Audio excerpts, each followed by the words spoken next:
आप सभी को, कृष्ण भक्तों को मेरा प्यार भरा नमस्कार। राधे राधे, जय श्री कृष्ण।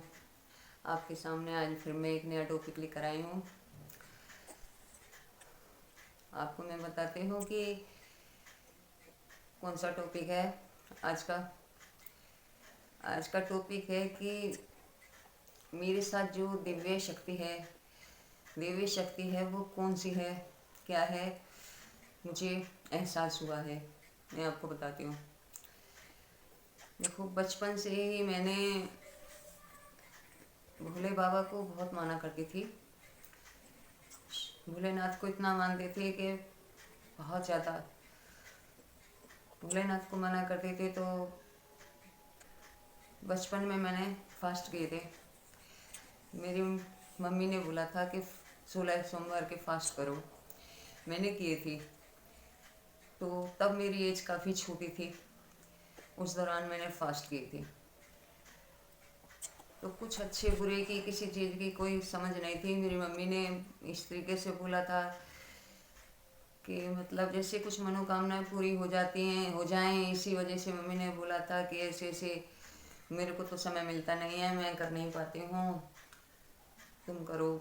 मेरे पापा की वजह से काम धाम वगैरह नहीं था, ठीक नहीं चल रहा था, कुछ था भी नहीं, तो थोड़ी कंडीशन ठीक नहीं थी। इस वजह से मेरी मम्मी ने मुझे 16 सोमवार के फास्ट करने के लिए बोला। मैंने फास्ट किए तो देखो, मैं वैसे तो करती थी, लेकिन मेरी एक प्रॉब्लम ये रही है कि मैं एक तो मीठे से खाना नहीं खा सकती।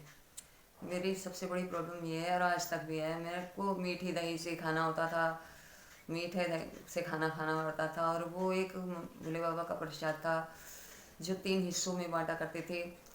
एक तो भोले बाबा को अर्पित होता था, एक बांटने के लिए होता था, और एक हिस्सा अपने लिए रखा जाता खाने के लिए। मैं कितना ही कम रखती थी मीठे को। मेरे मुझे काफ़ी एलर्जी रही है मीठे से, तो मैं नहीं खा पाती थी। तो अब तो फिर भी थोड़ा बहुत खा लेती हूँ, वो भी वही खाती हूँ जो मुझे पसंद है। लेकिन मैं फालतू की चीज़ नहीं, हर एक चीज़ मीठी खाऊँ ऐसा कुछ नहीं है।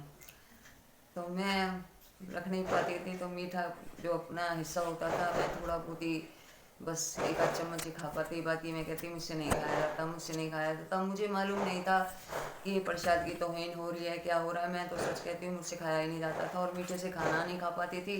इस वजह से थोड़ा मुझे प्रॉब्लम होती थी। और मैं ये फास्ट करने से थोड़ा वो हो जाता है ना। बचपना था, एक तो ज़्यादा नॉलेज भी नहीं थी, और दूसरा ये भी था कि चलो जो भी था मैंने किए। और एक दिन ऐसा ही हुआ कि मैं जैसे ही व्रत किया मैंने, तो व्रत किया तो एकदम से मतलब मेरे को नमकीन दी मेरी छोटी वाली सिस्टर ने। तो मैंने ऐसे हाथ पे रख के ऐसे किया था, अभी खाई भी नहीं थी, तो मुझे एकदम से आवाज़ आई। मुझे नहीं मालूम था वो क्या है क्या नहीं। मुझे आवाज़ आई कि देवी रुक जा। और मैंने वो नमकीन जो है खाई नहीं, और अपने जो है सिस्टर को वापस दे दी। और मुझे एकदम से याद आया कि आज तो मेरा फास्ट है। और मैंने अपनी मम्मी को भी ये बात बताई। तो मेरी मम्मी कहने लगी कि देख, भोले बाबा भी तेरा साथ दे रहे हैं और तेरे को रोक रहे हैं, हाँ, और तू फिर भी उनके प्रसाद की जो है तौहीन करती है, प्रसाद नहीं खाती है, जो तेरा हिस्सा है वो तुझे खाना चाहिए वगैरह वगैरह। तू मीठे से खाना नहीं खाती है, खाती है तो नखरे करेगी। और ये जो भी है भगवान का भोग समझ के, प्रसाद समझ कर खाना चाहिए। तो मैं उस दौरान तो मैं ज़्यादा नहीं जानती थी, इस वजह से मैंने इग्नोर कर दिया। लेकिन फिर जैसे ही मैंने 16 सोमवार के व्रत का उद्यापन वगैरह कर दिया, उसके बाद मैंने शादी के बाद किए थे। जब मेरी शादी को, मैं 14 साल की थी जब मेरी शादी हुई थी। तो पहले तो आपको पता ही है, जल्दी शादी कर दिया करते थे। तो मेरी 14 साल की एज में शादी हो गई थी। तो 14 की भी पूरी नहीं हुई थी, अभी 14वें में लगी थी, तो शादी कर दी गई। और मैंने अपना धीरे 2 साल हो गए मेरी शादी को, मैं 16 साल की हो गई थी उस दौरान। और तब तक मेरे कोई, भगवान ने बच्चा नहीं दिया था मुझे, मेरी औलाद नहीं थी। तो मैं बहुत मतलब परेशान भी, मैं तो नहीं इतनी रहती थी, घर वाले ज़्यादा तंग करते थे, घर वाले ज़्यादा परेशान करते थे कि इसके बच्चे नहीं होंगे वगैरह वगैरह। तो काफ़ी कुछ बोलते थे। तो मैं बहुत ज़्यादा दुखी हो जाती थी। तो मैंने तब उस दौरान 16 सोमवार के फास्ट किए थे। तब मैंने 16 सोमवार के फास्ट किए थे। उस टाइम मेरे पास मेरी जिठानी के बेटा था, तो मैं उसको गोद में खिला रही थी। मेरा उस दिन सोमवार का फास्ट था और मेरे हाथ से वो खींच कर ले गई अपने बेटे को। अपने बेटे को खींच कर ले गई तो मुझे बहुत बुरा लगा, बहुत बुरा लगा। मैंने रोती रही। मैंने फास्ट किया था, मैं रोती रही और फिर भी मैंने अपना फास्ट खोला भी नहीं। मैं रोती रही और रोते रोते ऐसे ही सो गई। और रात में मेरे हस्बैंड आए तो उन्होंने पूछा क्या हुआ है, तो मैंने उनको बताया। वो भी चुप रहे, उन्होंने कुछ कहा नहीं किसी से। लेकिन फिर भी मन में तो दुख होता ही है ना। मैं तब भी रो रही थी और रोते रोते मैं सो गई। सुबह 4 बजे का समय था, मेरी आँख खुल गई। और आँख खुली तो मैंने क्या देखा, आप विश्वास नहीं करेंगे। मैंने देखा कि एक बहुत ही काला लंबा, बहुत ही काला लंबा सा एक नाग आया है। और नाग ऐसे फन पर खड़ा होकर इस प्रकार से फन पर खड़ा हो गया और मुझसे कहने लगे कि मैंने तो भोले बाबा का रूप ही समझा, क्योंकि मैं भोले बाबा के फास्ट करती थी। तो मैंने सोचा भोले बाबा स्वयं आया है नाग रूप में मिलने के लिए। तो मैंने कहा, मेरे से बोले बेटी तो रोती क्यों है।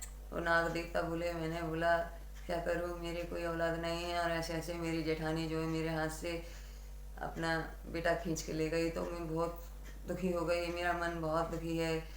तो भोले बाबा ने जिस प्रकार से मेरी ये वाइट कलर की चुन्नी है, बिल्कुल इस प्रकार से वाइट कलर के कपड़े में लपेट के एक बच्चा मेरी गोद में डाल दिया।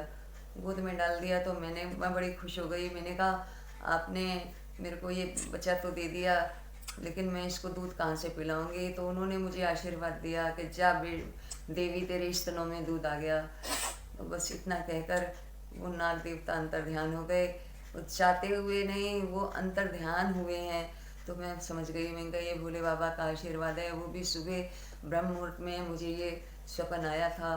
तो उसी दौरान जो है मैं प्रेग्नेंट हो गई। कुछ दिन बाद मुझे पता चला कि मुझे कुछ है और मैं प्रेग्नेंट हूँ। तो मुझे भोले बाबा के से पर मेरी आस्था और बढ़ गई और बढ़ गई। और तब से ही मैं इनको कुछ ज़्यादा ही मानने लगी, ज़्यादा ही प्यार करने लगी। मेरे घर में किसी के भी मतलब बेटी नहीं है। 3 हम देवरानी जेठानी हैं, बेटी नहीं है। और मेरी जेठानी के भी बेटे ही बेटे हैं। लेकिन फिर भी मेरे को ये बात कहने से भी नहीं पीछे रहे ये लोग कि इसकी तो बेटी ही होगी, क्योंकि इसकी मम्मी के बेटी बेटी हैं, इसकी भी बेटी होगी। मेरे भाई बाद में हुए 5-6 बहनों के बाद, 7 बहनों के बाद। तो इस वजह से मेरे को ये भी ताने देने लगे। तो मैंने कहा हे भोलेनाथ, अगर मैंने सच्चे मन से तेरी कभी भी पूजा की हो तो मुझे बेटी मत देना, पहली मुझे बेटा ही देना पहला। तो भोले बाबा की कृपा से मुझे 9 महीने बाद बेटा हुआ। और मैं तब से मेरी भोले बाबा पर आस्था बहुत बढ़ गई। मैं भोले बाबा को बहुत मानने लगी। और यही दिव्य शक्ति है जो मेरे साथ हमेशा रहती है। हमेशा मेरे साथ भोले बाबा रहते हैं। मैं आपको भोले बाबा के बारे में और भी बहुत से किस्से बताऊंगी मेरे साथ जो घटे हैं। फ़िलहाल मैं यहीं तक वीडियो बनाऊंगी, काफ़ी लंबा हो जाएगा। और आपको मेरी ये वीडियो पसंद आए तो please subscribe, like, share, comment कीजिए। धन्यवाद। राधे राधे, जय श्री कृष्ण।